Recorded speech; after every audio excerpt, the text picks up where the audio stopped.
welcome to We're Not Wizards. We are the best, but not wizards. Enjoy the show!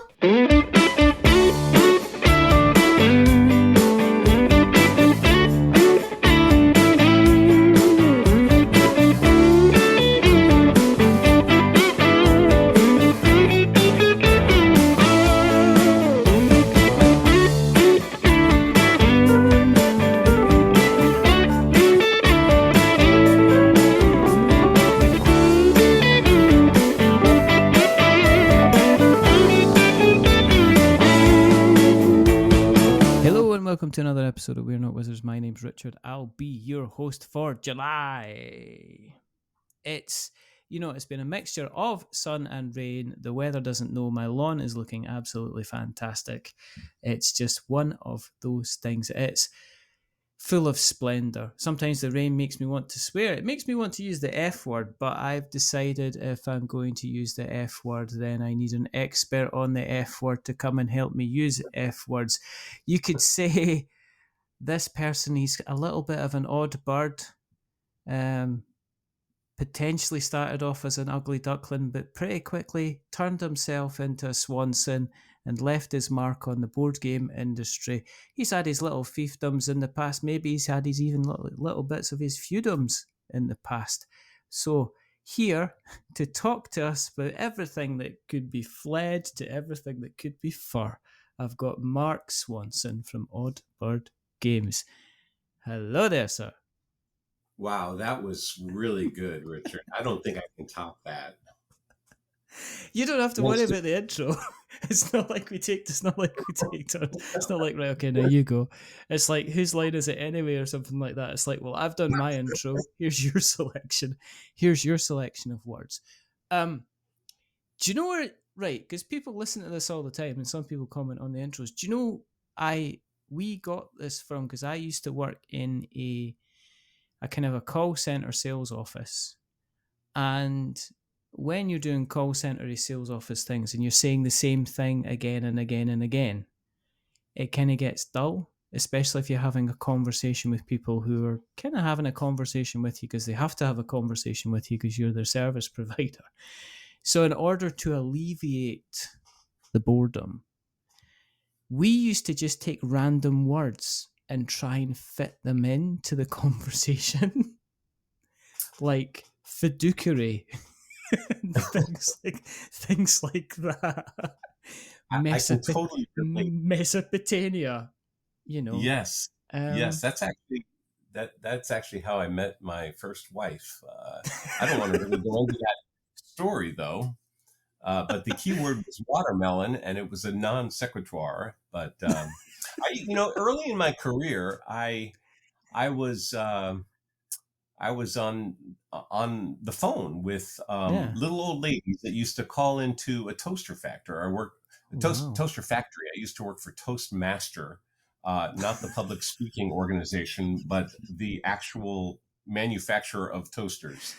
And they would call and they would say, I am not able to get my piece of bread into this toaster oven. There doesn't seem to be enough space. And we go through all kinds of rigmarole to learn that, the entire machine was upside down. So you're right, though. You end up entertaining yourself with your own witticisms because, people can kind of be monotonous sometimes on a call center. Yeah, and you're saying the same thing, and you've got to kind of act surprised when they give you a specific bit of information. Oh, you're going to be using it for a car. Well, that sounds wonderful, kind of thing. And it's like you're the fifth person in the last hour that's told me you're going to be using this particular thing for a car. So, let's kind of, move it on. So a call center boy then. I had a toaster. I mean, do you go through training for that? Did you have one? Because usually on these kind of things, you have like a 3-week kind of crash course, and then they put you on the phones to kind of answer the questions. I mean, I take it. Okay, so here's a question for you. I mean, I'm considering you are a little bit of an expert in toasterology. Okay, on a toaster, okay. the numbers that go around the toaster, and this is probably just a beginning kind of, this is probably kind of kindergarten type question, but the numbers on the toaster are usually about like 1 to 6 or 1 to 7. Are they a measurement? Are they a measurement of toastiness? Are they a measurement of, because some people say it's time and other people say it's levels of toastiness? What's the definitive answer, Mr. Swanson? Well, the way the toaster operates, I can't believe I'm answering this question. But if you put it on, say, 3, it will toast for a little longer than if you put it on 2. So from a functional standpoint, it just simply increases the time that the filaments are burning. From a toastiness standpoint, it does toast your bread a little bit more. So I would say a 3.5 is probably ideal. Some people like 4. I wouldn't go past 5. But is that like minutes? I mean, could you put it on 3 and then time it? And then what happens if you like put it on 3? And if it went 3 minutes, then you'd be like, you've answered your question. But what happens if you timed it and it was like 3 minutes, 17 seconds? I mean, have you then unlocked an entire new unit of time? This is the kind of the danger. Yeah, no, I'd have to go talk to the engineering department to answer that. That's a lovely question. Put a support ticket in for you. Are you from a large family, small family, medium-sized family? Kind of growing a medium-sized family.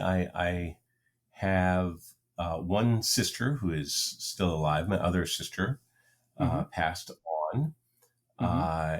And so I was the middle child. Wow. Okay. And from a young age, my dad used to play a lot of board games with us. And that's when I first developed my love of board games. Notice how I'm trying to kind of steer it in the direction of board games. Well, it's either that or we're going to spend the next kind of hour and a half talking about kind of crumpets, tea cakes, waffles. We're just going to get into various kind of... We could do, but eventually we do have to kind of talk about board games. Did you do what every other family seemed to do, which is to have the kind of the Monopoly kind of copy? Yeah, I mean, that's the quintessential American game, Monopoly. And, as a young bloke, I thought, that was the long and short of it, right? Monopoly it was a lot more complicated than a lot of the other games that I played. So I learned to play it and play it well. I went to tournaments and all of that. But before Monopoly, my dad used to, we came from a poor family. And so we didn't really buy games. My dad would actually just make games out of paper. It's kind of like the original print and play. Really? Like Stratego, for instance. He had played that before, and he figured out how to make that game out of paper, and we would play that game out of paper. And eventually we bought it one Christmas, and I enjoyed it, and it was pretty strategic. But I soon learned that a lot of the American games, Risk or Stratego, Monopoly, Clue, were largely based on luck. In fact, statisticians reverse engineered Monopoly and found it to be about 50% luck. Yeah. So you could know all the price percentage payoffs of every color group and still lose to, your 9-year-old daughter because she rolls better than you. And after 2 hours of intellectual investment to lose because of luck, well, that's why people tip the board in Monopoly. Yeah, I mean, I wonder how popular Monopoly would be if they released the kind of the suckered version.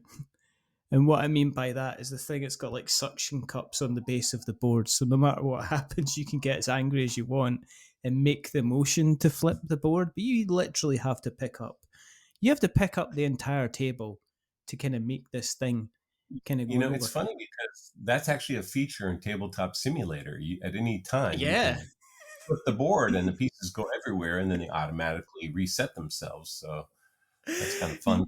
You could just do that. Have anger management issues, I guess. You could just do it again, like again and again. So, with having that kind of influence with your dad, obviously sounding like a wonderful creative guy, did that have any influence on kind of like you're stepping out there into education, stepping out there into kind of like a career. I mean, did you have subjects that you kind of like to focus on in kind of school? Were you kind of like an English major, a maths guy? Did you like your art? What was your kind of your go-to subject that you liked at school then? Yeah, my dad was very verbal. There were lots of robust conversations around the dinner table, and so I gravitated towards words. Liked to read. I was grew up with fantasy adventure novels like Tolkien and David Eddings and Piers Anthony, and I've always loved sci-fi and fantasy adventure and medieval worlds. Because anything could happen. And I remember I got into Dune a little bit, Frank Herbert's Dune. I bought that when the game Dune came out. I bought that, I think, when I was 11 years old or something like that. And the rule set for that for an 11-year-old was pretty complicated. And I found myself reading the rule book, over and over again, and even copying some of the rule book passages onto note cards so that I could remember certain rule sets. And I think I started really getting into mechanics at a young age. But I never really knew that there was an entire world out there of so-called Euro style board games. The moniker used to be German board games because a handful of German board game authors like Rainer Knizia and Klaus Teuber were the mathematicians over there that just invented a ton of games. But eventually it kind of broadened a little bit. But yeah, that I discovered Euros, I guess, in the 90s. And I immediately fell in love with titles like Puerto Rico, which was number one on Board Game Geek for like 5 years in a row, and there were tournaments you could go to, and Tigris and Euphrates and Power Grid. Let me think. El Grande. There's a game called Taj Mahal that I love. Many games, and I got hooked. And so I started. When you play as many games as I started playing, eventually you start to think, well, man, if I created one, what would it be? So did you continue into college and things like that then, or did you go straight into kind of employment? Yeah, no, I went to college. I went to the University of Missouri, and I studied journalism. Within journalism, there's a field or a discipline called strategic communications, which is advertising, public relations, and I majored in that. And then I went into the advertising world. I worked for Foot Cone and Belding, and some other ad agencies in Chicago, and was a copywriter, a person that came up with words and jingles and ads for lots of different clients like Coca-Cola and Oscar Mayer and Kraft. And so I did that for many, many years. And eventually I went back to my alma mater, University of Missouri, and I taught for 11 years in the strategic communication department in the journalism school. Wow. Is there, and you, with the type of, because I'm guessing from the journalism point of view, the advertising point of view, in your experience, is there people that you met that you're just like, I could just throw things at you all day and you could just come up with me with imaginative ways to kind of express that? And then are there other people that it's like, they've got everything on paper, but they maybe lack that little kind of extra spark that just pushes them over the edge into, you'll be brilliant. You'll be able to write kind of football reports day in, day out, but I wouldn't be able to give you your own column because you would write 3 of them and then you would kind of dry out. Kind of, is there that kind of, did you see that? I mean, there's definitely a delineation between, say, a public relations practitioner or a news writer. They're very good at answering the who, what, when, where, and how, and writing, the content of a news story.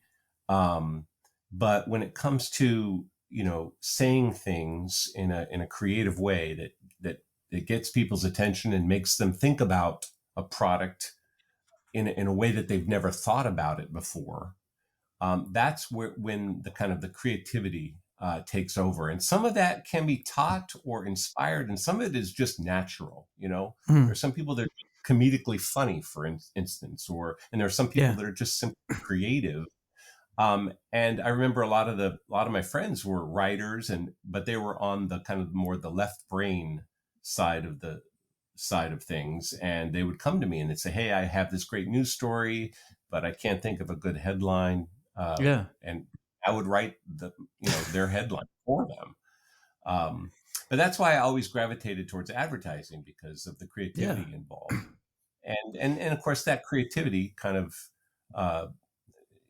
was applicable and instrumental in the creation of board games, because along with the mechanics of a board game, there's also the theme. And the story behind it, which is really, if you can integrate it with the mechanic seamlessly, then it's so much better. Is there anything that you look back on in your realm, in your time of like your advertising thing, that you still kind of gives you a chuckle, or you still kind of makes you feel like warm inside, going, "Yeah, I did that, and that was pretty cool"? Yeah, let's see. I worked on a campaign at the time. There was Patrick Ewing of the New York Knicks was a big player, and we did a promotion for the company I was with, where one lucky kid from school could win a day with Patrick Ewing. He'd basically go to the kid's school and just sit right next to the kid during lunch or whatever. And then it was we also partnered with Warner Brothers and had these Animaniac lunch boxes. Oh, wow. Okay. Could win. So yeah, I mean, one neat thing about advertising is just all of the IPs that you can leverage, whether it's the NBA or Warner Brothers and certain cartoons, and that shows you the power of stories and brands. People like to connect with stories that they can relate to. So, what was the jumping off point then? I mean, a lot of I mean, you're well known for, the first F word, which is Feudum. But was there other games before that you were playing about? I mean, what was your creation? I guess your kind of creationary kind of journey. Was Feudum one of these things that just popped out and went, whoa? It was like, oh my goodness, there's a huge fully formed board game here. Yeah. Or was there certain iterations that you kind of ended up kind of going through before you kind of reached kind of like a final product?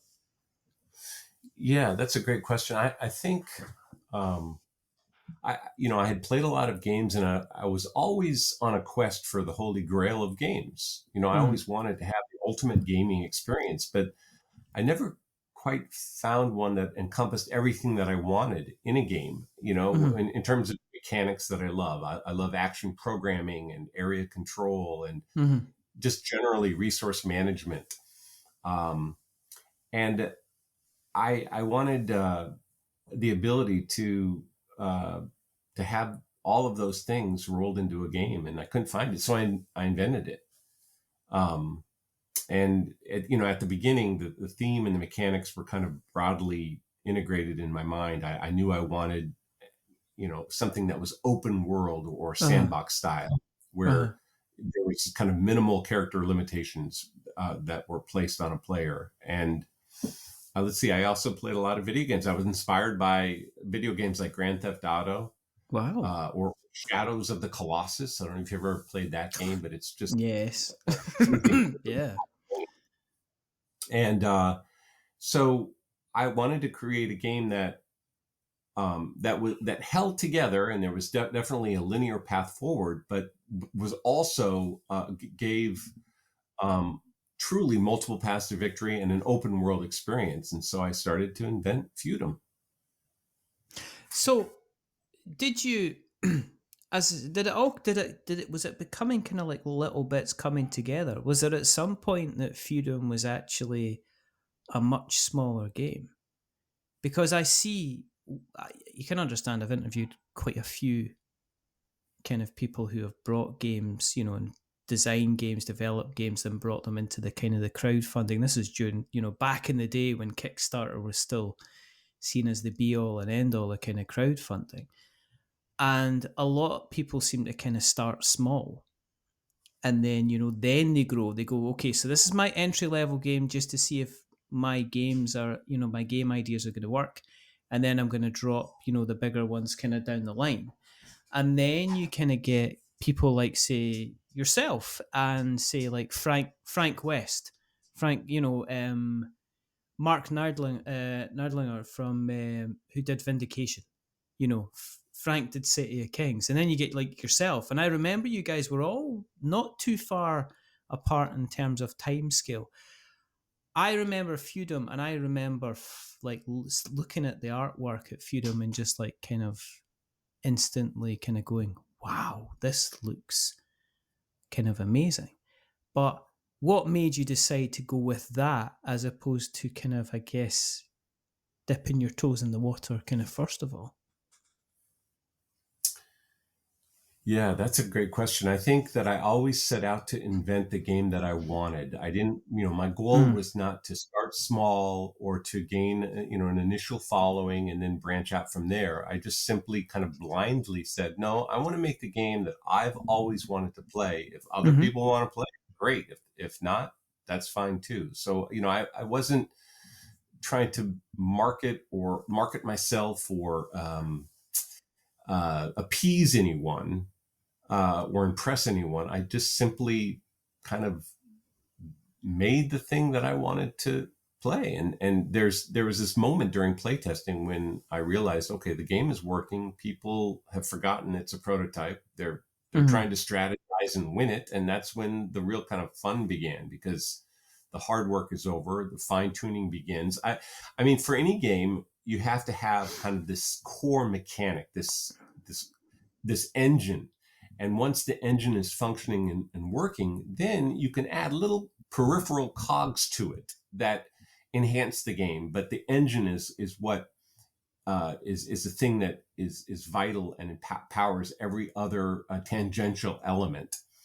And so, once you have that engine, you can add other details like perfecting the rules or creating the backstories of the characters and creating, user-friendly iconography and all of that. Yeah. So it's kind of a layering process. I liken it to a sculpture. You have this big block of stone and you just start chipping away a little bit. Yeah. And you keep fiddling with it, messing with it until it's more and more polished, and then you play test the heck out of it.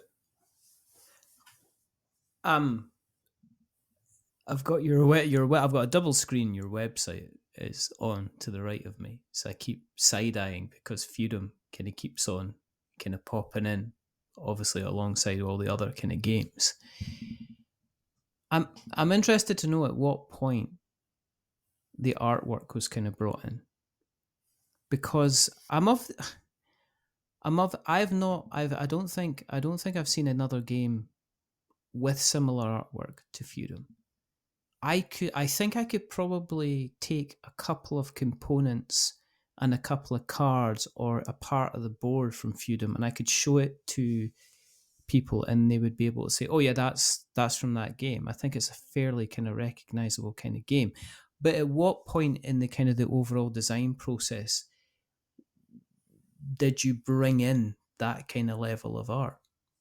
Sure, yeah. Well, I'm a very visual person, so I knew just from being in advertising that oftentimes it's the book cover that gets someone interested in reading a book. Yeah. And the same is true of board games as well. So I knew it was important, and I'm very visual. So I started my search for an artist.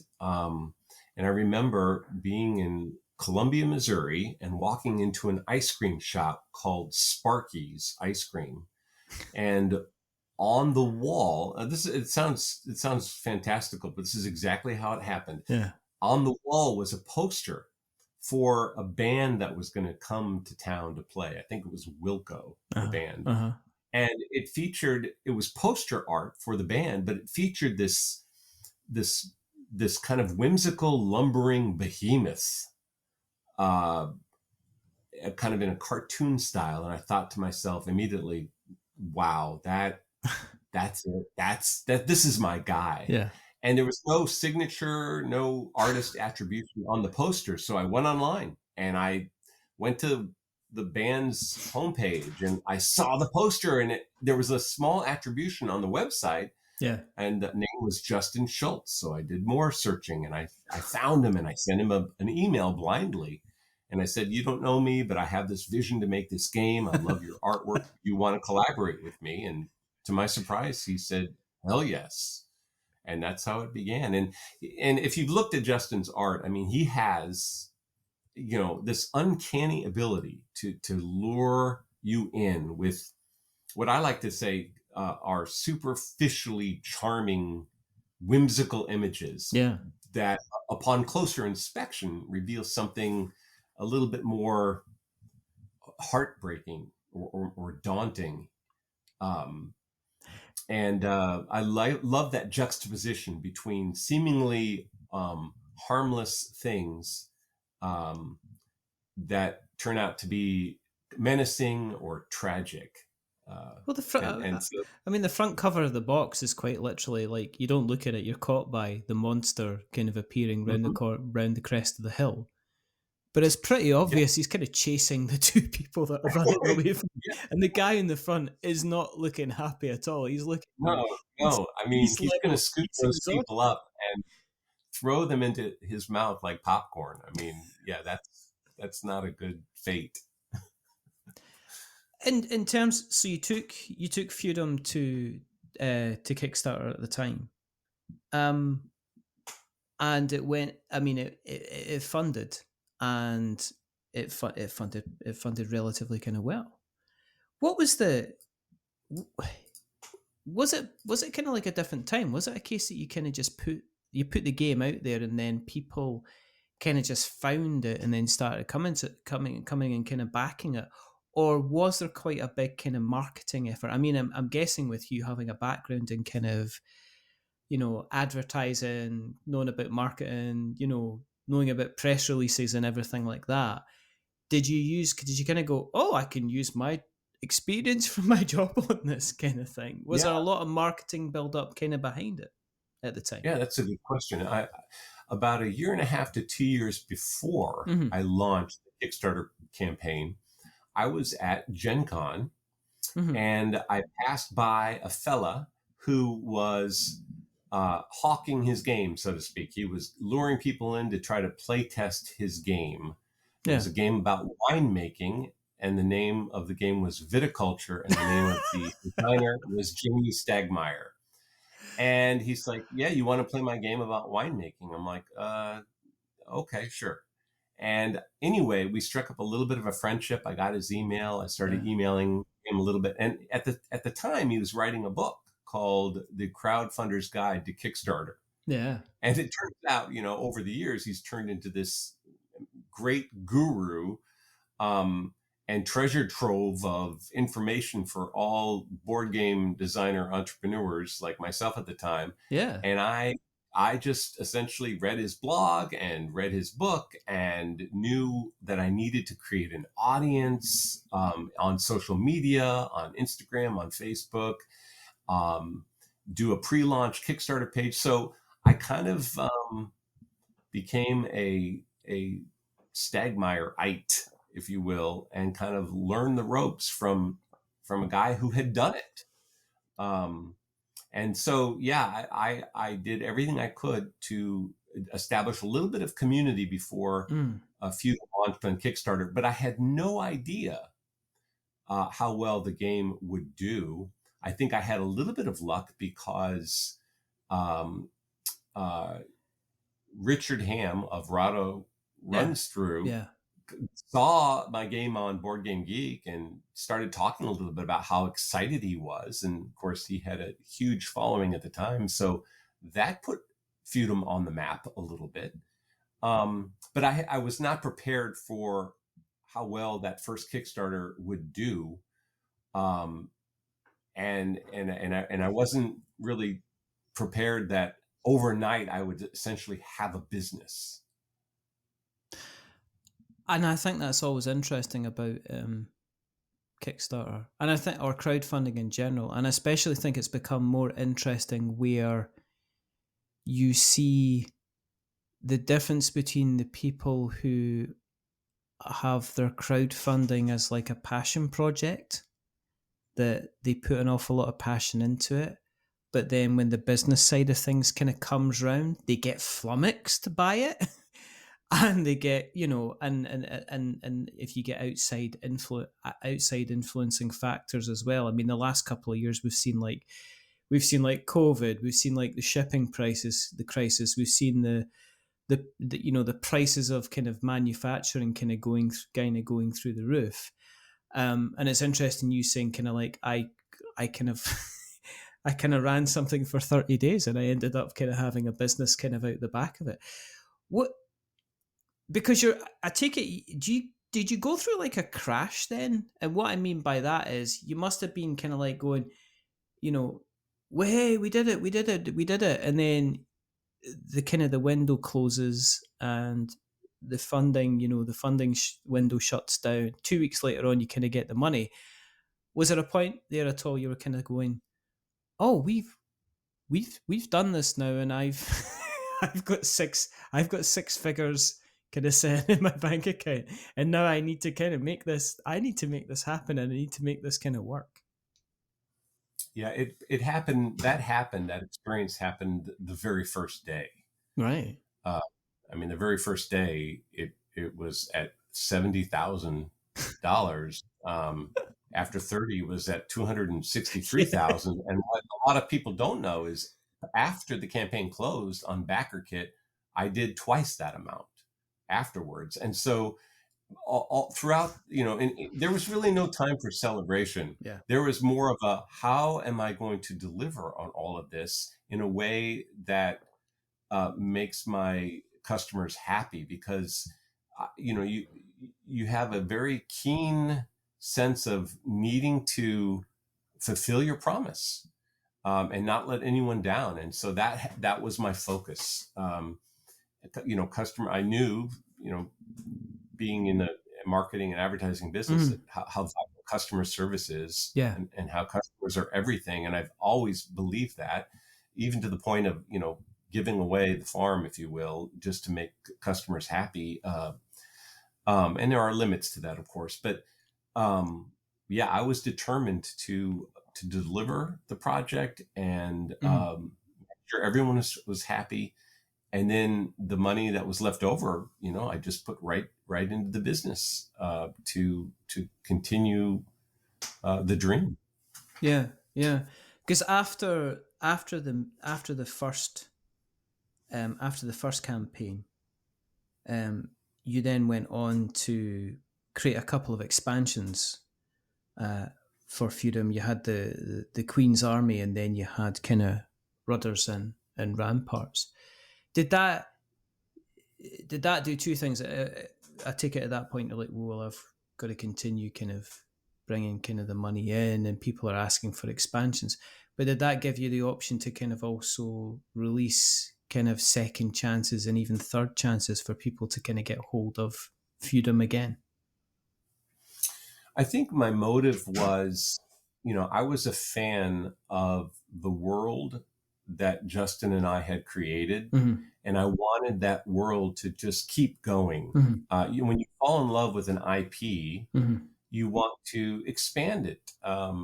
That's why, you know, books have sequels and movies have sequels, and I wanted to do that for Feudum. And at the time, I wasn't thinking, oh, I'm going to create a bunch of more games. I mean, at that point, I thought maybe Feudum is my only title and the title that I continue to run with. Yeah. You think of, say, Tolkien, when he created The Hobbit, then he created Lord of the Rings and a trilogy, and it was all about that IP, that single IP, because it had enamored so many fans. So why not go with it? And so that's the way I was with Feudum for a while. And then at some point I'm like, okay, I've had my fun with this. Yeah. And I think now I'm ready to move on from that world. Now, a lot of fans from all of the world want me to continue that. But at some point, you start to develop interests in other IPs. And that's why I started thinking about other themes and other games and other mechanics. And why I have several other games in the works. I mean, it's like going back to Jamie. I mean, he did Scythe to great success. And then since then, he's got like Invaders from Afar.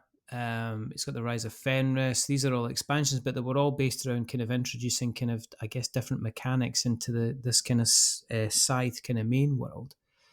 So it sounds to me like you're looking to say, right, okay, well, I'm kind of drawing a line under this. I'm now off to do my kind of my Red Rising, or I'm looking to see if there's a Wingspan for Oddbird, which I'm surprised. You should have signed Wingspan. I'm just saying, Mark. I mean, it would have been the first. It would have been a perfect fit. But as I say, I'm a bit of an art snob. So one of the things that struck me looking at the site was Fir, which kind of reminds me a little bit of these kind of it's like a 3D-ish kind of square blocky kind of character. It's a little like I don't know if that looks like an otter or it's not a squirrel, because it'd have a different tail. So Fir's one of the titles that you're working on at the moment. Do you want to tell us a little bit about that and how that came to fruition? And is it an offshoot of Feudum that you couldn't use, or is it something that you decided, you sat down with a blank piece of paper and said, let's do something different now? Yeah, so I'm a big fan of worker placement games. Mm-hmm. I love a lot of Uwe Rosenberg's games, Agricola and Caverna, Le Havre. And I knew that I wanted to create a game with that mechanic. And I knew that I wanted to use the Justin Schultz, the same artist. So I've always been fascinated by the lumberjack industry, the timber industry. And so I kind of decided to shift from fantasy to real world. And so this game Fir takes place in the late 1800s in the Pacific Northwest of the United States. So it is a departure from fantasy, but it'll still feature, the same character whimsy. Yeah. And like Feudum, it's going to feature resource management and a working cyclical economy and variable player powers. Yeah. And so the similarity comes in that variable player powers, where every unique role that you take on comes with some special privilege. So if you become, say, a tree faller, that's what they called them, you're good at chopping trees. Whereas if you're a log driver, you have a knack for driving logs down the river and recruiting more workers. And so the fun part of the game is that since you're kind of running a whole camp of timbermen, you can try out different roles, whether it's a shopkeeper or a craftsman, a log driver, faller, whatever. Yeah. And as far as unique mechanics, Fir has this unique worker displacement mechanic. So in order to succeed, you kind of have to put your workers in harm's way. And when one of your workers gets injured or displaced, they enter a trade building where, they're on light duty essentially, and they become a foreman. And this allows that worker to recruit day laborers or flip flapjacks, or even become an impresario. An impresario is a kind of the guy who wore the top hat and said, "Step right up." And see this vaudeville act, which was very much a place for entertainment during that era. So is it a step down in terms of I guess kind of involvement from Feudum, because Feudum took up a lot of space. So is this a much smaller kind of game overall in terms of time and mechanics and stuff like that? Yeah, I would say it's not as heavy as Feudum for sure. I would say it's more of a medium weight game along the lines of Caverna. Oh, right, okay. So how long? Where are you in the development for it? Are you close to kind of putting it out there? Is it kind of like play testing point just now? Where are you? Whereabouts are you? Yeah. Oh, it's pretty polished in terms of play testing. Right now, it's just a matter of the art, and Justin Schultz is busily working on the art. We have meetings every few weeks to talk about progress, and so that is a continually evolving process. And the game, however, that is very, very close to being released on Kickstarter is an entirely different game altogether. What one's that one is Fled. The other F word. It's a 4-letter F word as well. Are you just edging along very, very slowly, and your next one's just going to be.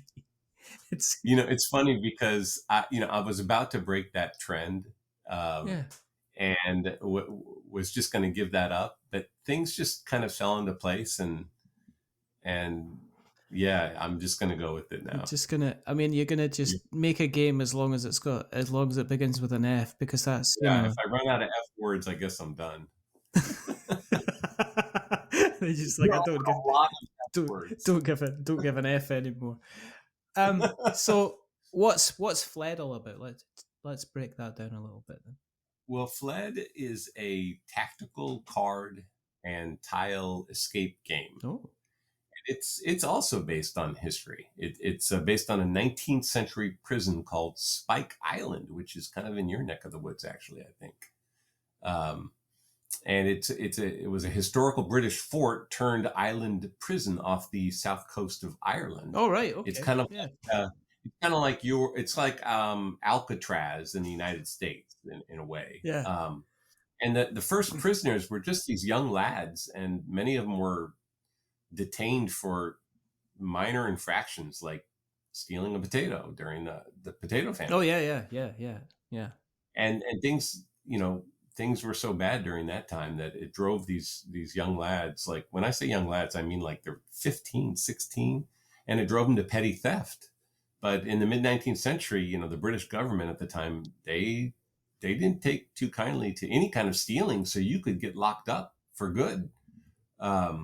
So in this game, you play the role of a prisoner, guilty of some minor infraction. It's, every character in the game is actually, there's a little place in the back of the rule book where you can learn about your prisoner. And so naturally you try to escape this injustice for being locked up for, stealing a pint of milk. Or one fella was put in prison for being married to 2 women. And you could go to jail for bigamy at that time. So it's all based on history. So it was kind of fun to research the game and the prisoners, and but it's still kind of whimsical. It's still whimsical. Yeah. So how'd you play it? What kind of? You said it's a kind of like a card kind of tile based game. So well, during the game you manage a hand of tiles. You have 5 tiles in your hand. They're kind of like cards, but also tiles.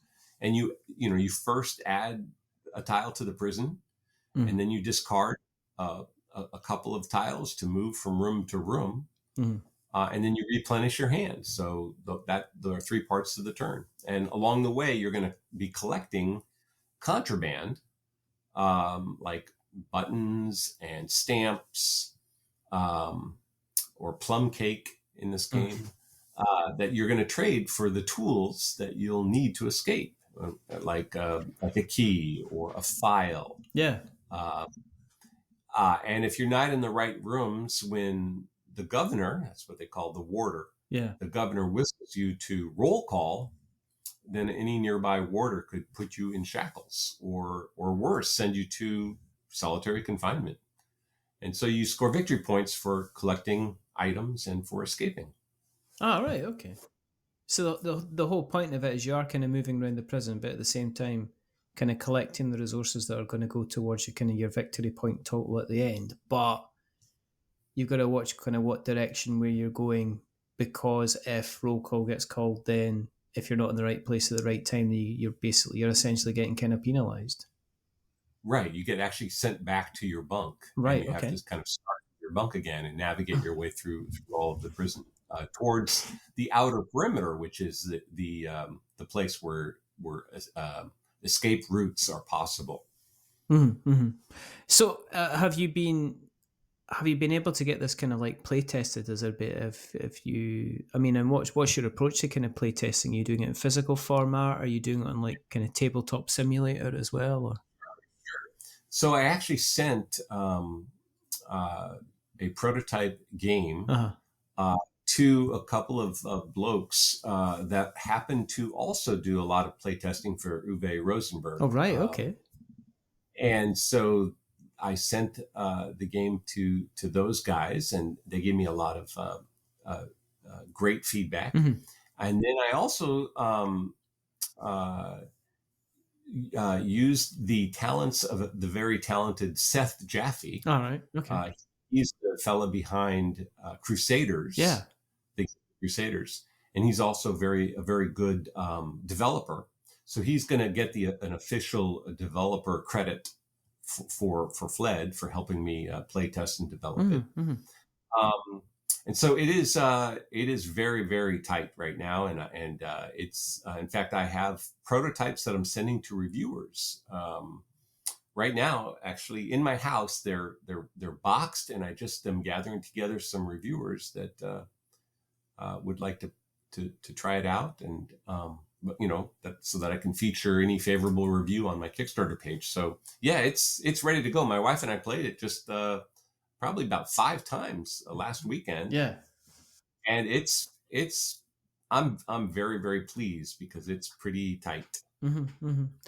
What's been the approach like to marketing kind of this time compared to, as I say, like Feudum? Have you followed the kind of the same path, or have you noticed, because Feudum was pre-2020, have you noticed a kind of a change in the kind of the landscape? Have you even looked at maybe moving away even from Kickstarter, or trying somewhere else, or is it the familiarity that you have with kind of the Kickstarter platform? Yeah. So that's a great question. In fact, I wrote an article about that recently, where there was a time when we were talking about Jamie earlier, where he actually came off that platform. Yeah. I think the difference between me and someone like Jamie is, he's developed a contact list of tens of thousands of followers. So he has a kind of a built-in audience base with his Stonemeyer blog or whatever. But I think that Kickstarter is still kind of this marketing hype machine with backers that are so, ready to back your game. They're called super backers, and it's hard to match that level of publicity, even if you have to give a little bit of the profit away.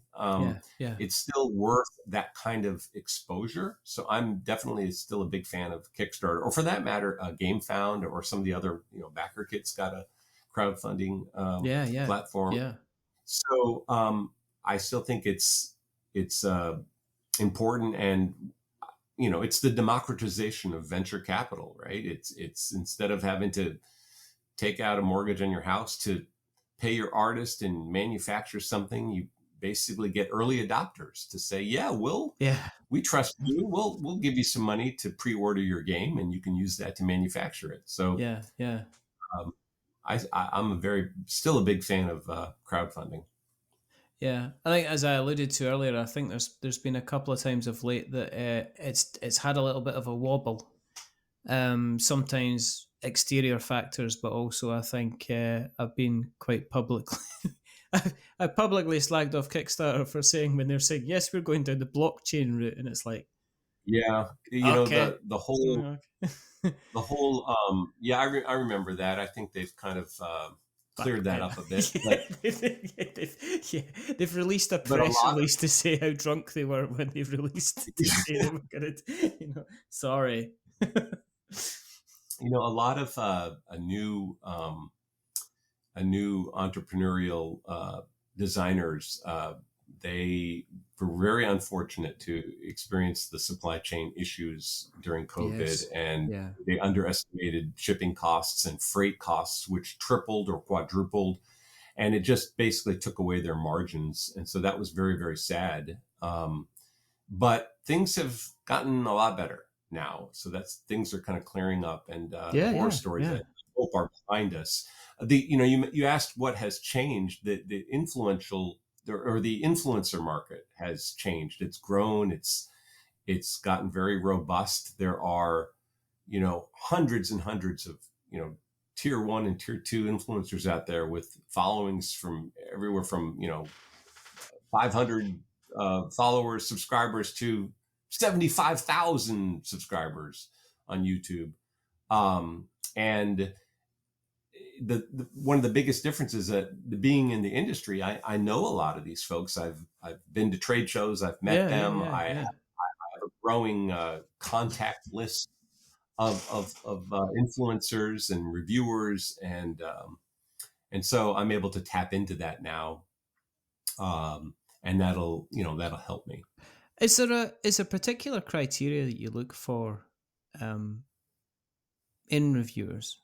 I know that Jamie has. I don't know why I keep bringing him up.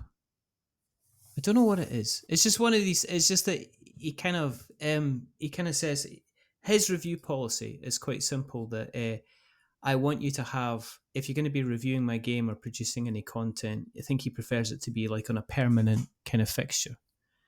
And I've had discussions with other people that kind of review games and create media and things like that. And I've got my blog that I write, as well as I review games. I post some of the reviews on Board Game Geek. I do post on Instagram, but I post Instagram generally. I'll put some of the pictures of the game that I put together for the review, and I'll almost post an excerpt of part of the review and say, right, if you go to the review now, if you go to the blog now, you can kind of read the review. So it's almost like a gateway as opposed to kind of posting the actual thing. I don't touch TikTok now because there doesn't seem to be any kind of permanency. It seems to be something that's there for a bit and then you just disappear unless somebody finds you and decides to kind of go through your videos, kind of thing. But what I'm just interested in your kind of take. I mean, what kind of is it a case that I'm not going to try and put words in your mouth here, but does it matter if it is somebody that's got, say, 50,000 followers on Instagram and they cover Fled, even if it means that they get kind of eyes in it for a couple of weeks? Because who cares what happens 6 months down the line as long as it's kind of out there? Or, what's your what would you say your kind of position is on this?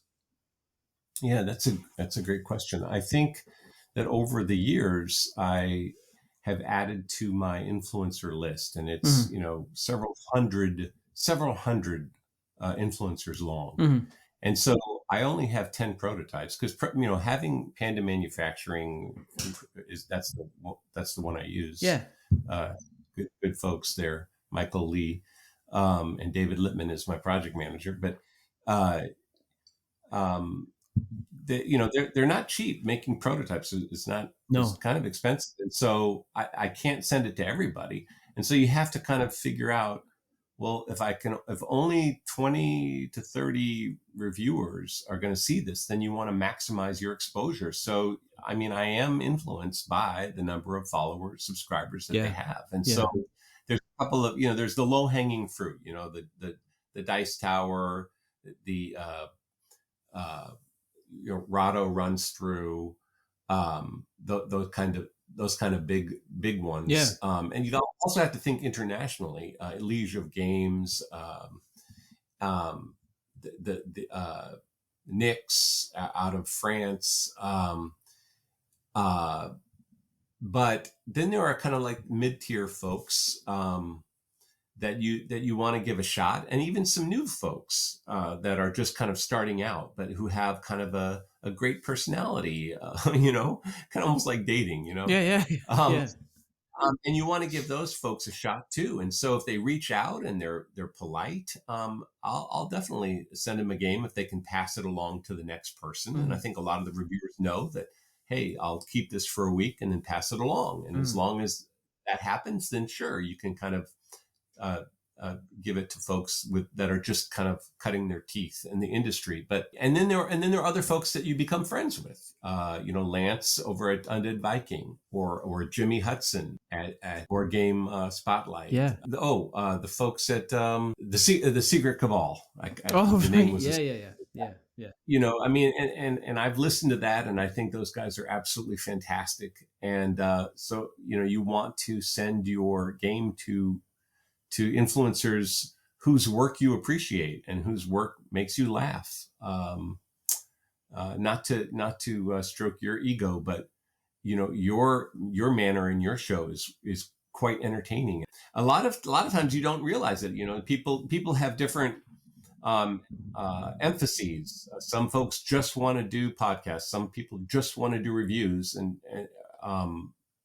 they don't do Kickstarter reviews. So, like, making sure that that's obvious to designers, I think, is important. Otherwise, you could miss out.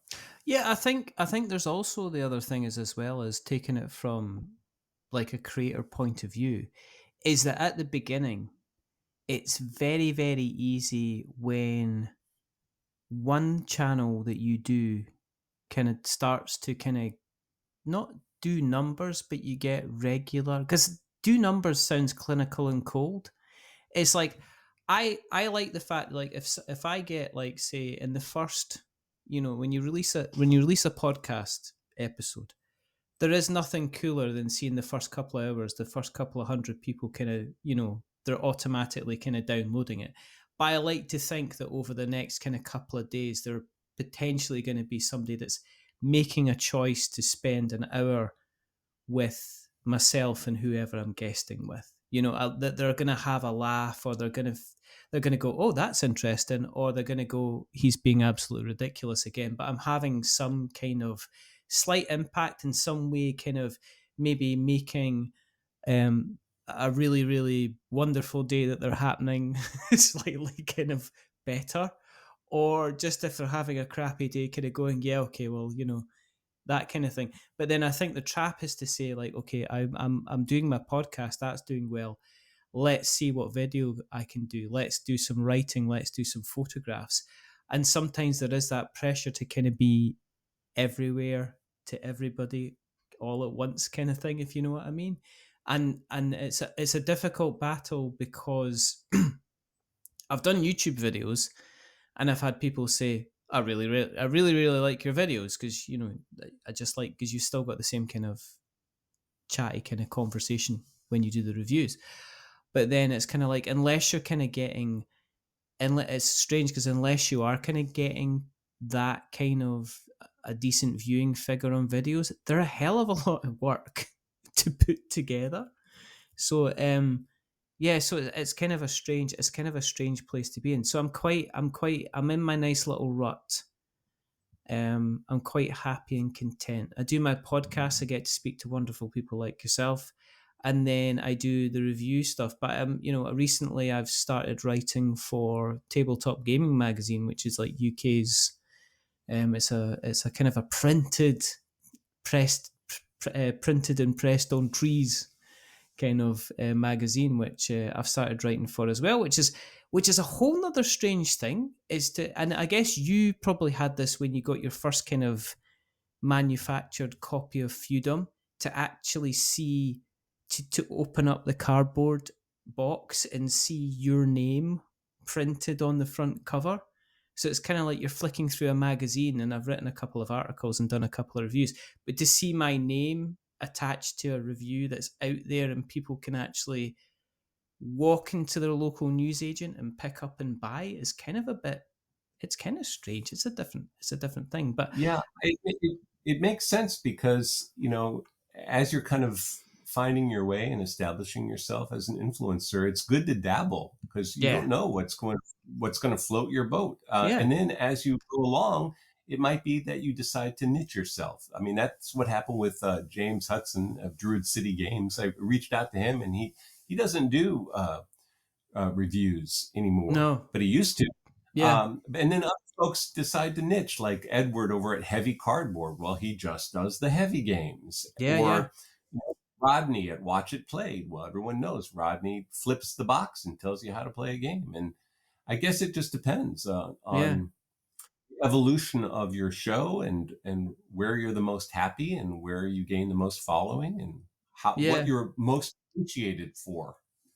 Yeah, I think what's interesting at the moment is the fact that we're starting to get, and I've talked about this in the past, but we're starting to kind of get groups and gangs. It's like the Jets and Sharks. Because we're starting to kind of like get, like Rodney's got a crew, like Rado's got a crew. You've still got the Dice Tower. It's like, and I made this joke before, but it's still funny. It's like that scene in Anchorman, Mark, where they all meet each other in the car park, the different kind of TV crews. They get like Canadian TV and the network and the sub-network, and it's like, are they going to fight? It makes sense, though, because, there's, the industry is still pretty small, right? And so it can't just infinitely get bigger and bigger. At some point, there has to be some consolidation and people join forces. Because it's hard to get out there in front and make a name for yourself because people have so many options, Yeah, and you can get people that just go from nowhere to kind of like a huge firework, and they brighten the sky for ages, and then they just disappear, and you never kind of see them again. It's like, what? And then the worst thing about it is, and I noticed this myself when I took a break from podcasting for a while, is that there's so much choice out there in terms of kind of like media, in that if you do disappear for a while, then it's not, you don't get people kind of, you don't go, oh, there's the hounds. The hounds are coming to track me down and trying to figure out where I went to. It's kind of like, he's just gone. It's like, it's like, there's another 5. There's like, oh no, I started listening to this other podcast.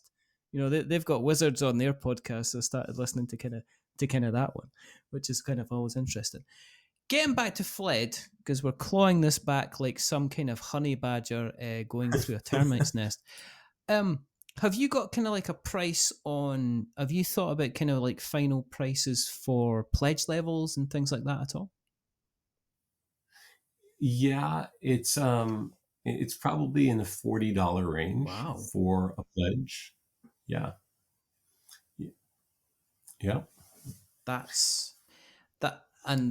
That just goes to show this the kind of where we are with board game prices. But to me, $40 is kind of like, I'm going, that's about 34 quid. That's actually pretty.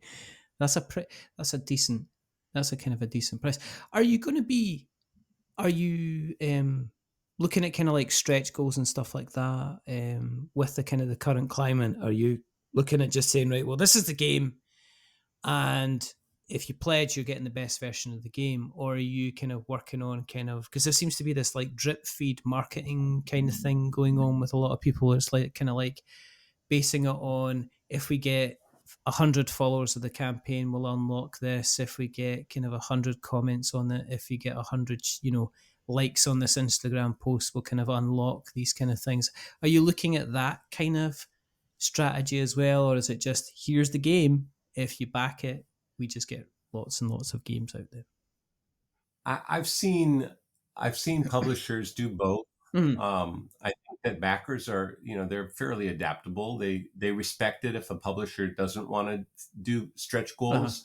And then, but I personally like stretch goals. I think it makes the campaign fun. It sort of is the original spirit of Kickstarter to have stretch goals. And I do think it incentivizes people to tell others because they want the best version of the game, or they want the extra bits in the game. And so they tell other people so that they can themselves get something more. So yeah, there will be stretch goals for sure. Cool. And I think, one great thing about the game is that I reached out to Clemens Franz, who, as you know, is the artist to a lot of Uwe Rosenberg's games. Agricola, Caverna, Boone Lake, he did recently. And it's been wonderful working with him. I just, on kind of a whim, I reached out. I said, "Hey, Clemens, you may not know me, but I'm the fellow that designed Feudum, and I love your artwork. Would love to collaborate with you." To my surprise, he said, "Oh yeah, I know Feudum. Yeah, I'll work with you." That's so weird, okay. isn't it? It's so weird when somebody does that. I'm more famous than I thought. It's so weird, but that just, that occasionally does happen if I email somebody and they go, you might have heard me. Because I never kind of go in, because I've done that before. You go in, you go, well, I'm part of this big podcast. And they go, who?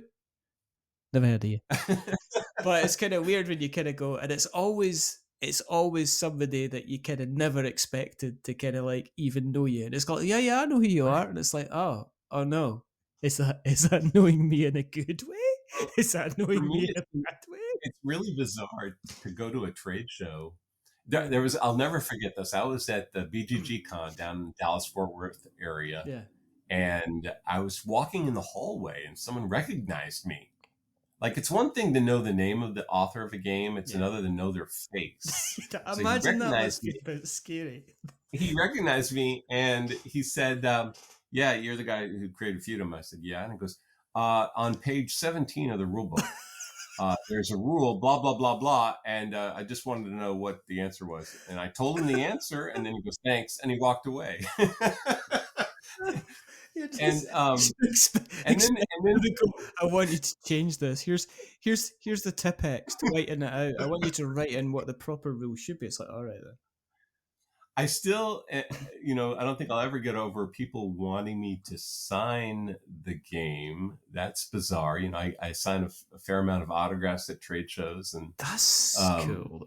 So it's a niche world. I mean, I suppose when you're in your element, you are a somebody, and then when you go to the local schnooks, you're nobody again. Well, you could. So. I mean, you can still head to Walmart and get your shopping without people kind of sidling up to you. Yeah. You're at the frozen fish section, and somebody coming up and going, "I recognize you." It's funny because I was, kind of starstruck, I guess, with Clemens Franz because hey, everybody knows his artwork, and but he's just, he puts his pants on one leg at a time, exactly, just like everyone else. And he's actually very, very responsive, very professional. He tried to understand my vision for the game, and then try stuff that I hadn't thought of. It's really brilliant to work with the guy, and it's been great. Awesome. So, do you have a timescale for when you're going to be bringing Fled to kind of Kickstarter then?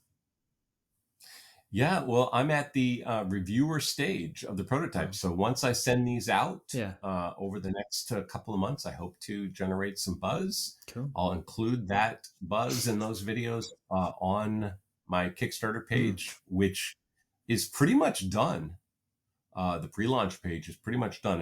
It's not public yet, but it's done.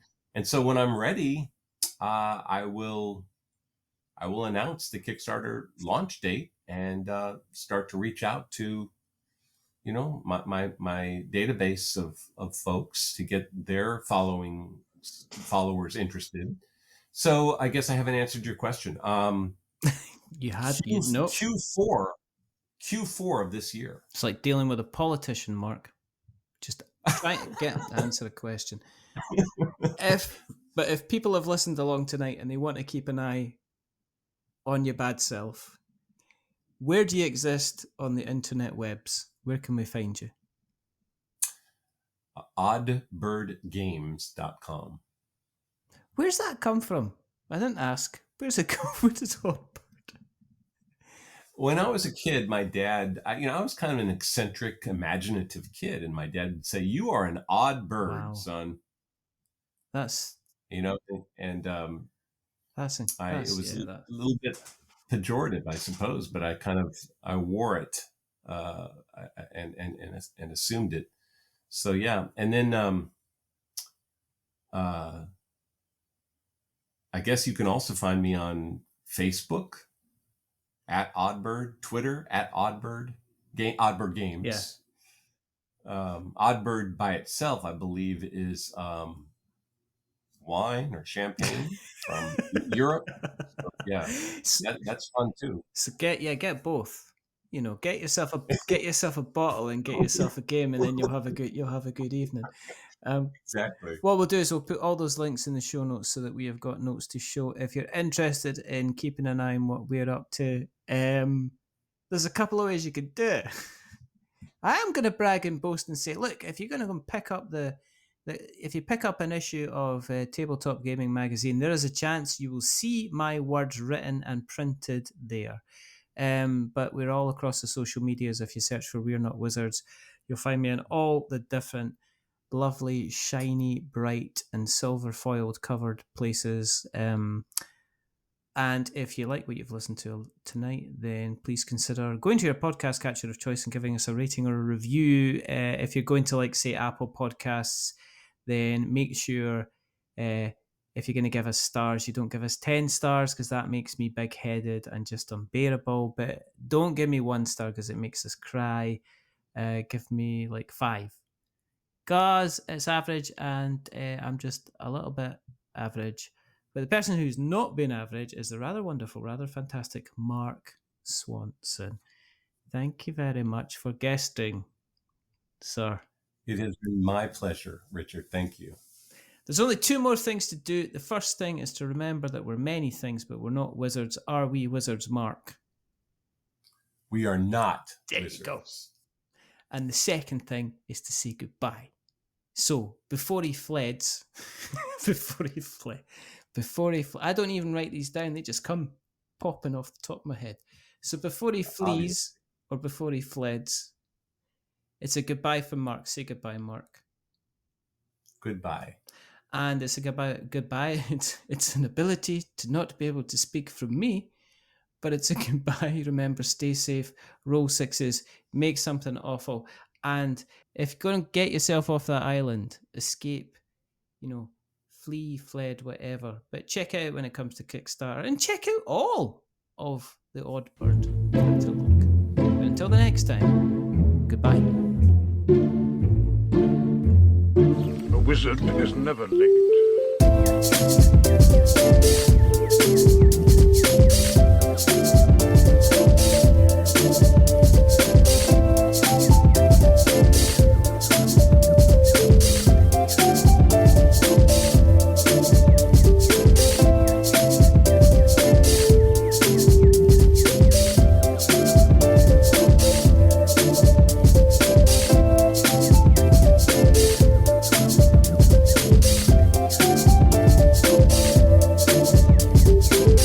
Nor is he early. He arrives precisely when he means to.